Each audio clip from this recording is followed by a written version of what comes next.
कल तुमने operating activities सीखी, हमने क्वेश्चन किया। आज हम सीखेंगे इन्वेस्टिंग एक्टिविटीज और फिर फाइनेंसिंग, और फिर तुम एक फुल फ्लेज क्वेश्चन बना सकते हो।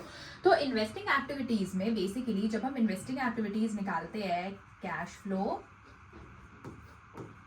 फ्रॉम इन्वेस्टिंग एक्टिविटीज, ठीक है। तो जब हम इन्वेस्टिंग एक्टिविटीज बेसिकली निकालते हैं तो हम इसमें दो ही चीज देखते हैं। एक तो तुम्हारा हो गया फिक्स एसेट्स और एक हो गया तुम्हारा नॉन करेंट इन्वेस्टमेंट्स, ठीक है। अब फिक्स एसेट्स और नॉन करेंट इन्वेस्टमेंट से रिलेटेड क्या क्या चीज होती है, जब तुम कैलकुलेट करोगे cash flow from investing activities rupees particulars, ठीक है। तो जब तुम कैलकुलेट करोगे cash flow from investing activities,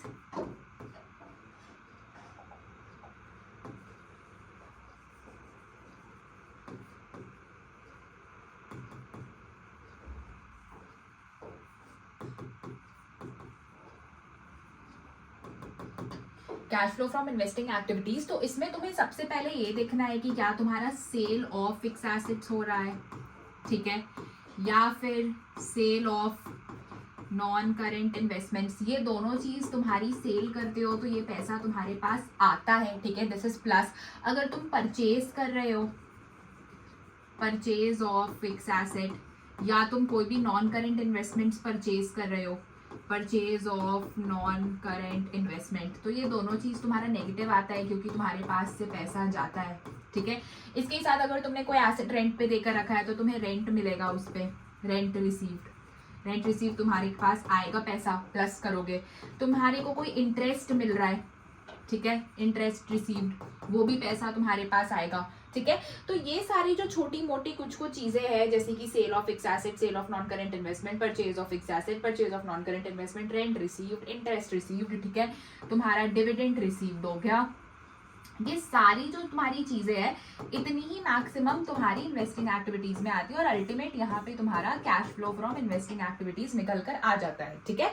सो इतनी सारी चीज आती है इन्वेस्टिंग एक्टिविटीज में। इसमें तुम्हारा मेजर जो चीज होता है वो ना ये एसेट का होता है, क्योंकि तुम्हें एक एसेट का अकाउंट बनाना पड़ता है जो तुम पिछले क्लास में सीख कर आए हो। तो उसी से रिलेटेड मैंने एक क्वेश्चन रखा है कि तुम अच्छे से सीख जाओ कि बेसिकली इन्वेस्टिंग एक्टिविटीज में होता क्या है।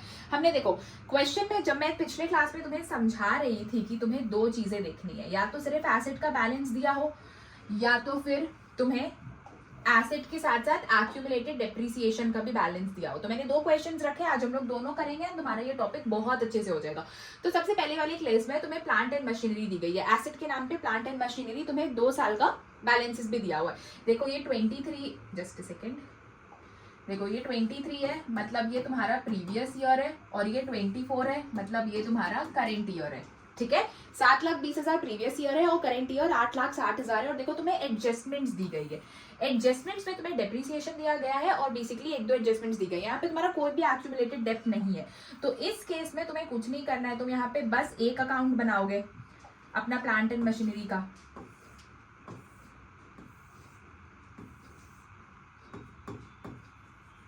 पर्टिकुलर्स रुपीज, पर्टिकुलर्स रुपीज, ये तुम्हारा कौन सा अकाउंट बन गया, plant and machinery account, plant and machinery account, ठीक है। एसेट का नाम दे दिया गया तो हमने प्लांट एंड मशीनरी लिखा। अब तुम्हारा ओपनिंग बैलेंस यहाँ पे आता है, टू बैलेंस ब्रॉट डाउन, और क्लोजिंग बैलेंस यहाँ पे बाय बैलेंस कैरिड डाउन। अब अमाउंट्स बहुत अच्छे से देखना, देखो तुम्हारा ओपनिंग बैलेंस ये है 7,20,000 प्रीवियस ईयर वाला, और तुम्हारा क्लोजिंग बैलेंस ये है 8,60,000, ठीक है। इसके बाद देखो या तो तुम्हें सेल निकालनी होगी या परचेज निकालनी होगी, ये मैंने तुम्हें अभी पिछले वाली क्लास में बताया, हमारे बेसिक्स वाले क्लास में। देखो depreciation charge during the year 85,000 दिया गया। अब डेप्रिसिएशन चार्ज कर रहे हैं तो डेप्रिसिएशन हम यहाँ पे लिखते हैं बाय डेप, कितना डेप्रिसिएशन चार्ज कर रहे हैं, 85,000, ठीक है। और plant and machinery having written down value of ₹1 lakh, देखो प्लांट एंड मशीनरी का रिटन डाउन वैल्यू दिया गया, मतलब कि ऑलरेडी ये तुम्हें डेप्रिसिएशन माइनस करके बता रहे हैं कि वैल्यू 1 लाख रुपए है, ठीक है, एक किसी भी प्लांट एंड मशीनरी की, एंड वो सोल्ड फॉर 1,25,000।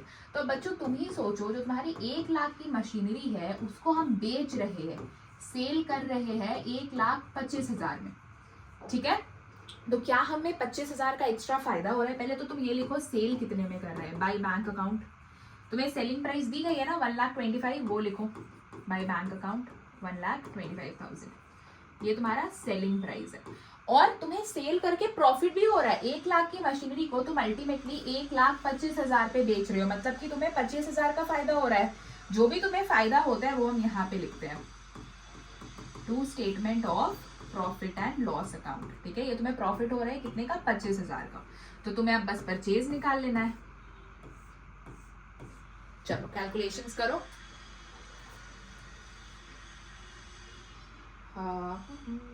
इधर तुम्हारा कितना आ जा रहा है, 8,60,000 प्लस 85,000 प्लस 1,25,000, ये तुम्हारा 10,70,000 आ रहा है। 10,70,000, इधर भी 10,70,000 में से तुम लेस करोगे 7,20,000 लेस 25,000, जो भी तुम्हें प्रॉफिट हुआ। प्रॉफिट हम इधर दिखाते हैं, ठीक है। चलो 3,25,000, तो ये जो तुम्हारा 3,25,000 आया, ये तुम्हारा बैलेंसिंग फिगर क्या आ गया, परचेज, ठीक है। यही तुम्हें निकालना भी था। ये तुम्हारा कितना आ गया, 3,25,000।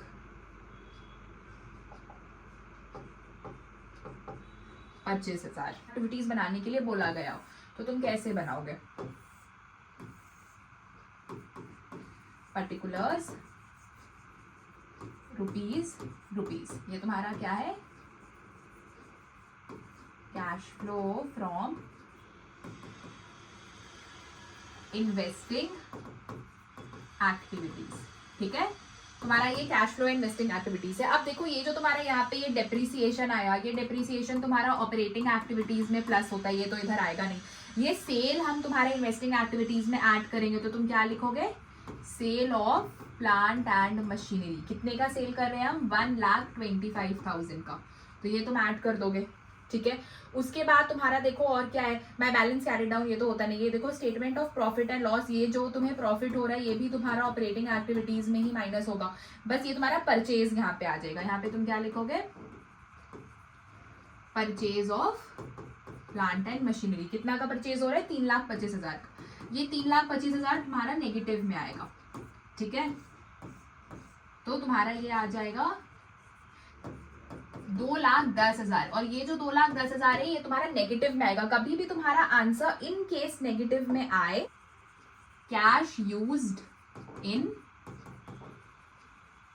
इन्वेस्टिंग एक्टिविटीज, ठीक है। पॉजिटिव आंसर आए तो कैश फ्लो लिखोगे, और नेगेटिव चाहे किसी का भी आए, operating, investing, financing, used word आ जाएगा इन प्लेस ऑफ फ्लो, तो cash used in investing activities. ये तुम्हारा बनकर तैयार हो गया, वेरी सिंपल। ये कब, जब तुम्हें सिर्फ प्लांट एंड मशीनरी, बस एसेट का बैलेंस दिया रहे, एक्यूमुलेटेड डिप्रिसिएशन ना हो। अब नेक्स्ट केस में देखो, ये तुम्हारा एक और क्वेश्चन है जिसमें तुम्हें मशीनरी भी दी गई है, एक्यूमुलेटेड डेट भी दिया गया और गुडविल भी दिया गया है। ये तीनों चीज तुम्हें दी गई है, मतलब एसेट के साथ एक्यूमुलेटेड डेट का भी बैलेंस दिया गया है। अब यहाँ पे देखो पहले ही तुम्हें दे दिया गया है करंट ईयर, और फिर तुम्हें दिया गया है प्रीवियस ईयर, और पिछले वाले क्वेश्चन में पहले प्रीवियस था फिर करंट था, तो ये देखना नहीं भूलना, ओके। चलो, और इसमें तुम्हें एडजस्टमेंट्स भी दी गई है, तो इसमें तो अगर एक्यूमुलेटेड डेप्रिसिएशन दे दिया गया और तुमने देख लिया कि हाँ एक्यूमुलेटेड डेप इन्होंने दे दिया है, तो तुम्हें तो 2 अकाउंट्स बनाने पड़ेंगे।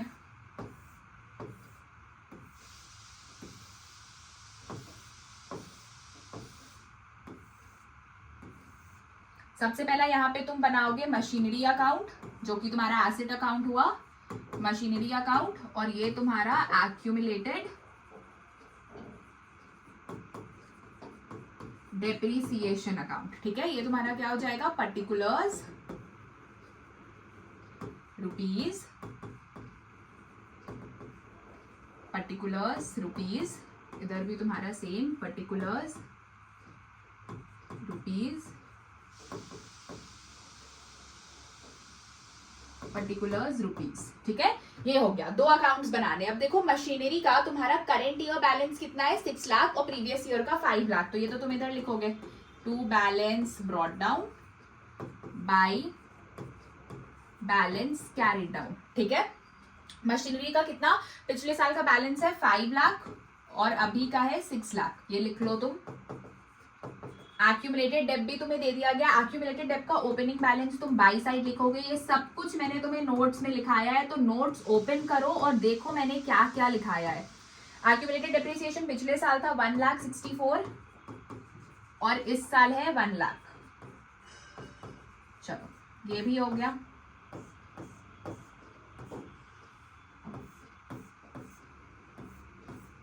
चलो बढ़िया, ठीक है। ये तो हमारा चीज हो गया, हमने सबके बैलेंसेस लिख लिए। अब बैलेंसेस लिखने के बाद देखो तुम्हें यहाँ पे एक स्पेशल चीज दिख रही होगी, गुडविल, ठीक है।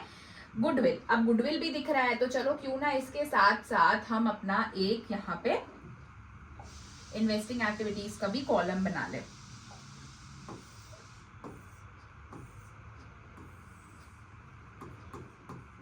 पर्टिकुलर्स रुपीज, ये हमारा क्या है,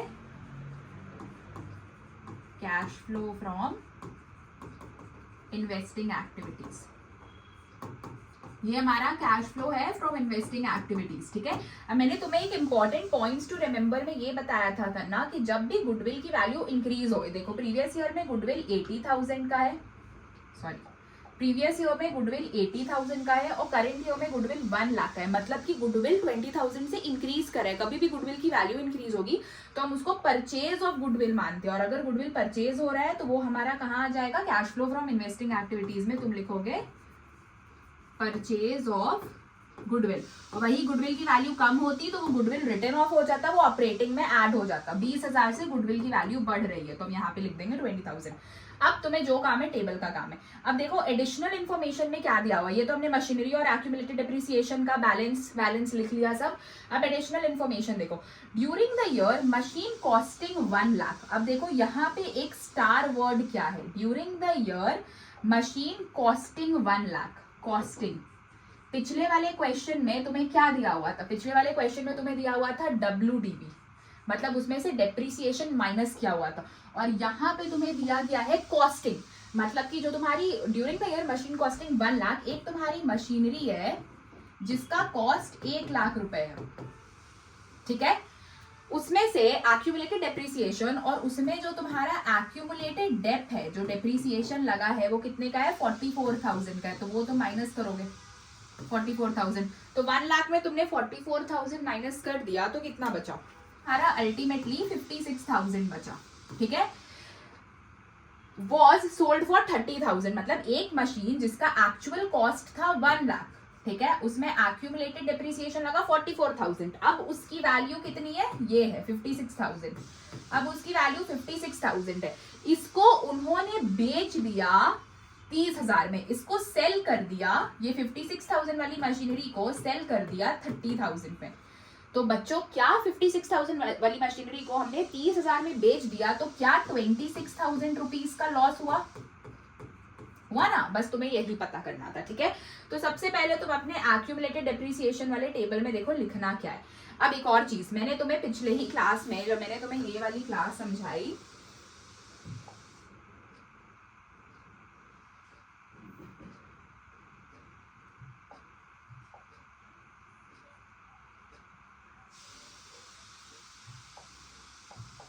जब मैंने तुम्हें ये वाली टॉपिक समझाए थे मैंने तुम्हें आज, तो मैंने तुम्हें बताया था ना कि तुम्हें एक्यूमुलेटेड डेप्रिसिएशन वाला जब तुम अकाउंट बनाओगे, यहाँ पे जब तुम एक्यूमुलेटेड डेप्रिसिएशन वाला अकाउंट बनाओगे तो ये जो तुम डेप्रिसिएशन लेते हो ये करंट ईयर का डेप्रिसिएशन लेते हो। अगर क्वेश्चन में ये करंट ईयर का डेप्रिसिएशन नहीं गिवन हो, क्वेश्चन में ये करंट ईयर का डेप्रिसिएशन नहीं दिया हो, तो तुम डायरेक्ट ये निकालोगे, तो फिर तुम डायरेक्टली ये निकालोगे एसेट अकाउंट। और अगर क्वेश्चन में माई डेप्रिसिएशन नहीं दिया हुआ है तो तुम ये निकालोगे, अगर क्वेश्चन में ये दिया है तो तुम ये निकालोगे, इट डिपेंड्स, ठीक है।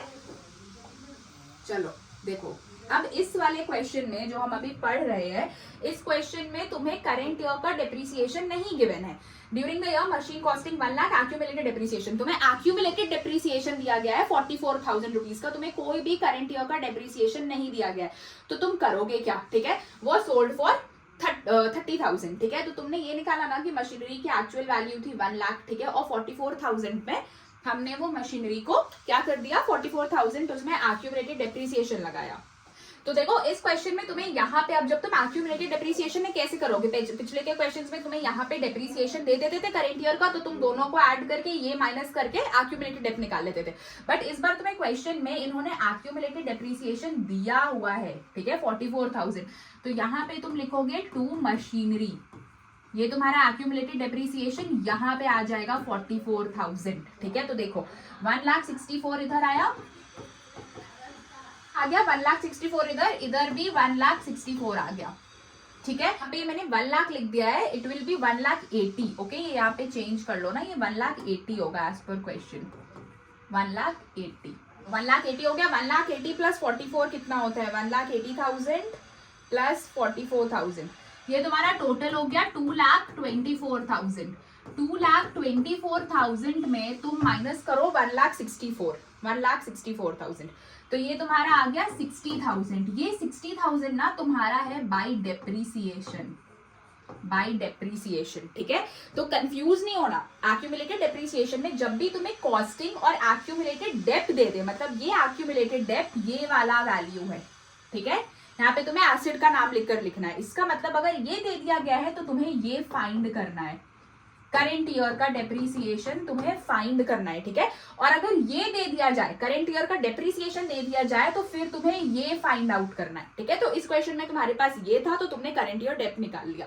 अब ये जो यहाँ 2 मशीनरी 44,000 आया, इसको तुम इधर ट्रांसफर करोगे, क्या नाम से, बाई एक्यूमुलेटेड डेप्ट। मैंने तुम्हें बोला ना, ये जब इधर ट्रांसफर होता है तो एक्यूमुलेटेड डेप्ट हो जाता है, ठीक है।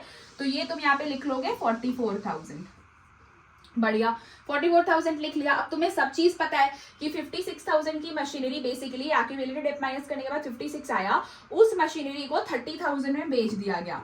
तो बाय सेल, बाय बैंक लिखो, no sale, by bank, by bank account, ये जो तुम सेल कर रहे हो, ठीक है। कितना में तुमने बेचा, 30,000 में तुमने बेचा, बट एक्चुअल में मशीनरी कितनी की थी, 56 की, डेप्रिसिएशन लगाने के बाद। तो तुम्हें कितने का लॉस हुआ, 26,000 का, तो लॉस भी तो इधर ही आ जाएगा, by statement of profit and loss, 26,000 का लॉस भी इधर ही लिख लो। अब इन सभी को ऐड करो, 44, 30, 26, 6 लाख, ये तुम्हारा टोटल आ जाएगा 6 लाख प्लस 1 लाख, 7 लाख। इधर भी तुम्हारा 7 लाख, 7 लाख में से 5 लाख माइनस करोगे तो 2 बैंक अकाउंट, ये तुम्हारा क्या निकल गया, बैलेंसिंग फिगर परचेज का, परचेज तुम्हारा 2 लाख रुपए का परचेज है, ठीक है। तुम्हें इस क्वेश्चन में बस इतना ही समझना था, 2 वर्ड पकड़ लो, कॉस्टिंग और एक्यूमुलेटेड डेप्ट। तुम्हें ये 2 वर्ड दिखे, मतलब एक्यूमुलेटेड डेप्ट तुम्हें ये वाला वैल्यू दे दिया गया है, एक्यूमुलेटेड डेप्ट का तुम्हें ये निकालना है।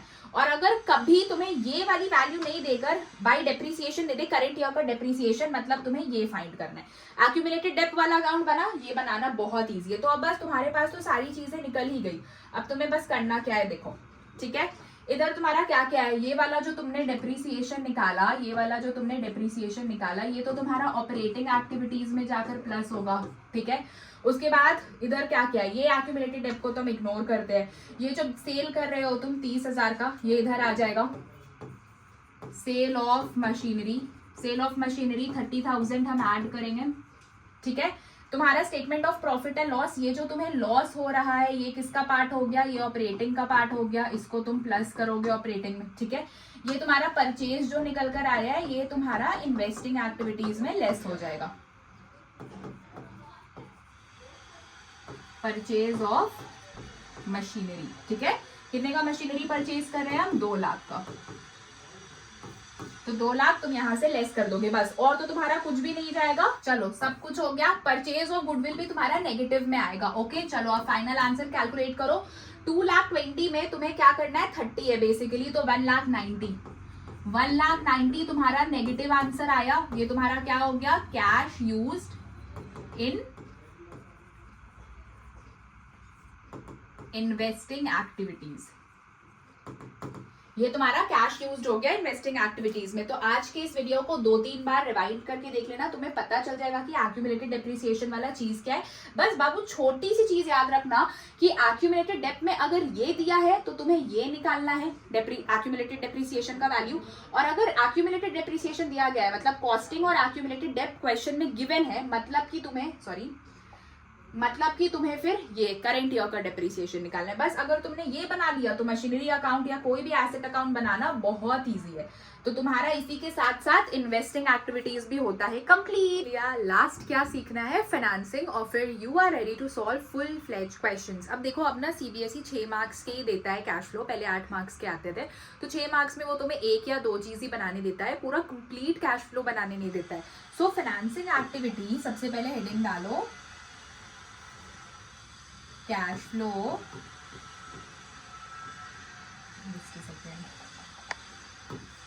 Cash flow from financing activities. ठीक है, ये है तुम्हारा cash flow from financing activities. अब जब मैं तुम्हें फाइनेंसिंग एक्टिविटीज समझा रही थी डे 1 पे, तो मैंने तुम्हें बताया था ना कि फाइनेंसिंग एक्टिविटीज में कौन से 2 चीजें आते हैं। सबसे पहला तो तुम्हारा आता है शेयर कैपिटल, और तुम्हारा आता है नॉन करेंट लाइबिलिटीज। ठीक है, नॉन करेंट लाइबिलिटी को तुम लॉन्ग टर्म बोरोइंग्स भी बोल सकते हो। तुम्हें बाहर से कंस्ट्रक्शन की आवाज आ रही है ना, क्योंकि मेरे घर के बगल में ही कंस्ट्रक्शन हो रहा है, सो काइंडली इग्नोर। ठीक है, शेयर कैपिटल या फिर लॉन्ग टर्म बोरोइंग्स बोलो या नॉन करेंट लाइबिलिटी बोलो, यही 2 चीजें आती है। ठीक है, तो अगर तुम यहाँ पे अपना फॉर्मेट बनाओगे बेसिकली, तो इसमें आती क्या क्या चीजें हैं, देखो, पर्टिकुलर्स एंड रुपीज। ठीक है, सबसे पहले तुम क्या लिखोगे, cash flow from financing activity. ठीक है, ये तुम्हारा cash flow from financing activity हो गया। अब शेयर कैपिटल से रिलेटेड क्या क्या चीजें होती है, issue of shares, issue of equity shares. ठीक है, तुम इशू कर रहे हो तो ये पैसा तुम्हारा पॉजिटिव प्लस में आएगा। इसी तरह इक्विटी शेयर्स की तरह तुम इशू करोगे इशू ऑफ प्रेफरेंस शेयर। ठीक है, ये भी तुम इशू कर रहे हो, पैसा पॉजिटिव में ही आएगा। सिमिलरली अब देखो, इशू ऑफ इक्विटी शेयर्स हो गया, इशू ऑफ प्रेफरेंस शेयर्स हो गया। ठीक है, अब जब तुमने कुछ शेयर्स इशू किया है तो बहुत बार प्रीमियम पे इशू करते हैं, तो उनको हम बोलते हैं proceeds from securities premium. Premium का भी तो पैसा भाई तुम्हारे पास ही आएगा ना, तो ये भी तुम्हारा पॉजिटिव में आ जाएगा। ठीक है, अब जब तुमने कुछ भी शेयर्स इशू किया है तो तुम्हें उसमें डिविडेंड भी पे करना पड़ेगा, तो तुम्हारा डिविडेंड पेड आ जाएगा, डिविडेंड पेड। अब डिविडेंड कौन कौन से दी, तुम्हारे दोनों तरीके के डिविडेंड्स, इंटरिम डिविडेंड भी प्लस प्रपोज्ड, दोनों डिविडेंड्स जो तुमने पिछले साल प्रपोज करके रखे वो भी, और इंटरिम डिविडेंड भी, दोनों डिविडेंड आ जाएंगे। अब डिविडेंड पेड पैसा जा रहा है या नेगेटिव बैलेंस आ जाएगा। ठीक है, ने डिविडेंड पे किया, इसी तरीके से तुम्हारा रीपेमेंट होगा। रीपेमेंट किसका होगा, प्रेफरेंस शेयर्स का, रीपेमेंट ऑफ प्रेफरेंस शेयर्स। ठीक है, ये भी तुम्हारा नेगेटिव में आ जाएगा। इतना ही तुम्हारा आता है किसमें, this comes in share capital, ये तुम्हारा शेयर कैपिटल में आता है। अब हम देखेंगे तुम्हारा नॉन करेंट लायबिलिटी या लॉन्ग टर्म बोरोइंग से रिलेटेड चीजें। तो इसमें सबसे पहला तुम्हारा आता है इशू ऑफ डिबेंचर्स। ठीक है, डिबेंचर्स तुमने इशू किए, डिबेंचर्स इशू कर रहे हो तो डिबेंचर्स का रिडम्पशन भी होता है।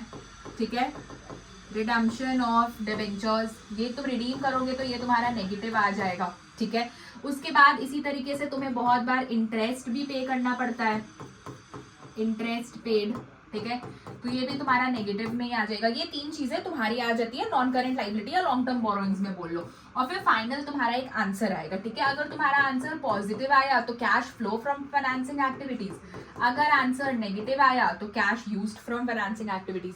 So this is how you make financing activity. बहुत सिंपल है, देखो फॉर्मेट्स तुम्हें रटने नहीं है, तुम्हें बस कॉन्सेप्चुअली याद रखना है। रटना मतलब एग्जाम में फेल होकर आना, और कॉन्सेप्चुअली याद रखना क्या आता है क्या नहीं आता है। जैसे मैंने तुम्हें बताया शेयर कैपिटल में ये कुछ चीजें, नॉन करेंट लायबिलिटी में ये कुछ चीजें, तो कॉन्सेप्चुअली याद करोगे कभी भी नहीं भूलोगे। ठीक है, इसमें ये तो सीख लिया कि क्या क्या चीजें आती है फाइनेंसिंग एक्टिविटी में। उससे रिलेटेड यहाँ पे मैंने तुम्हारे लिए एक क्वेश्चन प्रिपेयर किया है। ठीक है, जो क्वेश्चन हम लोग सॉल्व करेंगे। ठीक है, और इस क्वेश्चन के बाद तुम्हारा हर एक डाउट क्लियर हो जाएगा। ठीक है, तो सबसे पहले यहाँ पे तुम अपना टेबल बना लो,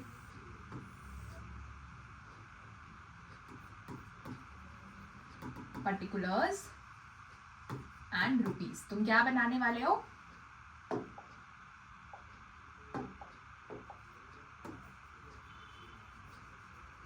cash flow from financing activity. ठीक है, कैश फ्लो बनाएंगे हम लोग फाइनेंसिंग एक्टिविटी का, तो ये कैसे बनेगा?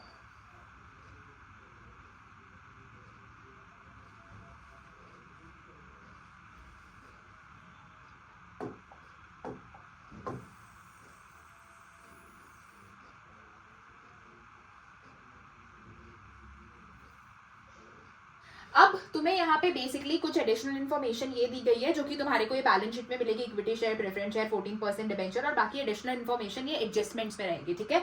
तो सबसे पहले देखो इक्विटी शेयर कैपिटल से हम लोग स्टार्ट करेंगे। इक्विटी शेयर कैपिटल ये तुम्हारा है previous year, this is your previous year and this is your current year. Screenshot भी ले लेना क्वेश्चन का, घर पे भी सेम क्वेश्चन प्रैक्टिस करना खुद से, ठीक है। पिछले साल इक्विटी शेयर 6 लाख की थी और इस साल 8 लाख की है, मतलब कि 2 लाख के शेयर्स इशू हुए हैं। तो यहाँ पे लिखो इशू ऑफ इक्विटी शेयर्स, ठीक है। 2 लाख के शेयर्स इशू किए गए हैं, ठीक है। अब जैसे ही तुमने equity share capital balance sheet में देखा, एडिशनल इन्फॉर्मेशन भी देख लेना। Equity shares were issued at the rate 15% on premium. हम शेयर्स जो इशू कर रहे हैं एक्स्ट्रा, मतलब ये जो 2 लाख शेयर्स इशू कर रहे हैं इसको 15% प्रीमियम पे इशू कर रहे हैं, ठीक है।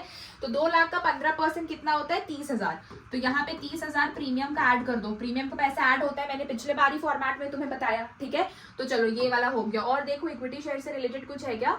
हाँ, under writing commission on equity shares ₹10,000। Under writers कौन होते हैं? जो तुम्हारे कंपनी के शेयर्स बिकवाने में हेल्प करते हैं, तो उनका कुछ कमीशन होता है। तो वो अपना कमीशन कितना ले रहे हैं? 10,000 ले रहे हैं, तो वो 10,000 तुम्हें देना पड़ेगा, तो ये तुम माइनस कर दो। तो ओवरऑल इक्विटी शेयर्स कितना आया? 2 लाख प्लस 2,30,000 माइनस 10, ये 2,20,000 का आ गया। डन, ठीक है। उसके बाद तुम्हारा 12% प्रेफरेंस शेयर्स है, ठीक है। तो प्रेफरेंस शेयर पिछले साल 2 लाख के थे और इस साल नन है, मतलब कि रीपेमेंट हो गया, ठीक है। तो यहाँ पे तुम लिखोगे रीपेमेंट ऑफ प्रेफरेंस शेयर्स। कितने का रीपेमेंट हुआ? 2 लाख कंप्लीट, ठीक है। तो यहाँ पे 2 लाख दिखाओगे, 2 लाख। अब देखो प्रेफरेंस शेयर से कोई additional information, preference shares were redeemed at the rate 5%। Preference shares 5% पे रिडीम हो रहे थे, मतलब कि 2 लाख का 5%, किसका? 2 लाख का 5%, ठीक है। कितना होता है? हो रहा है, वो हो रहा है रिडीम्ड ओवर 5%, ठीक है। तो 10,000 यहाँ पे ऐड कर दो, 2 लाख का 5% 10,000, ठीक है। उसके बाद कुछ और प्रेफरेंस शेयर से रिलेटेड प्रेफरेंस शेयर से और कुछ भी रिलेटेड नहीं है। तो ये तुम्हारा आ गया 2,10,000। अब रीपे कर रहे हो तो ऑब्वियसली ये नेगेटिव में आंसर आएगा, ठीक है। नेक्स्ट, उसके बाद तुम्हारा 14% डिबेंचर। अब पिछले साल तुम्हारा कोई भी डिबेंचर नहीं था, बट इस साल डिबेंचर है, मतलब कि तुमने डिबेंचर्स इशू किए हैं। तुमने क्या किए हैं? डिबेंचर्स इशू किए हैं। Issue of debentures. कितने के डिबेंचर्स तुमने इशू किए हैं? 1 लाख के डिबेंचर्स, ठीक है।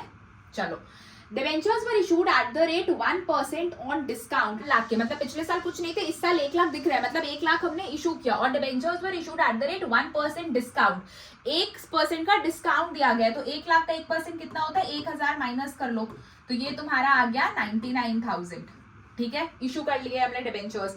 Dividend paid on old preference shares. अब हमने ना कुछ डिविडेंड भी पे करी है प्रेफरेंस शेयर्स पे, तो यहाँ पे लिखो dividend paid on preference shares. कितने का डिविडेंड पे किया है? 24,000 का डिविडेंड पे कर रहे हैं, तो ये भी तुम्हारा ब्रैकेट में आ जाएगा। इंटरेस्ट पे कर रहे हैं डिबेंचर पे, यहाँ पे लिखो इंटरेस्ट पेड ऑन डिबेंचर। कितने का इंटरेस्ट पे कर रहे हैं? 14,000 का, ये भी तुम्हारा ब्रैकेट पे आ जाएगा।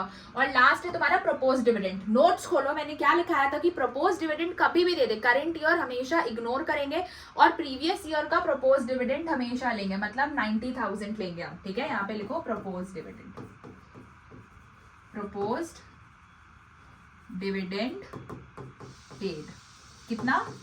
90,000। चलो अब एड लेस करो, देखो क्या आता है। 19,000 तुम्हारा नेगेटिव आ रहा है। 19,000 मतलब ये तुम्हारा क्या हो गया? ये तुम्हारा क्या हो गया? Cash used in financing activities.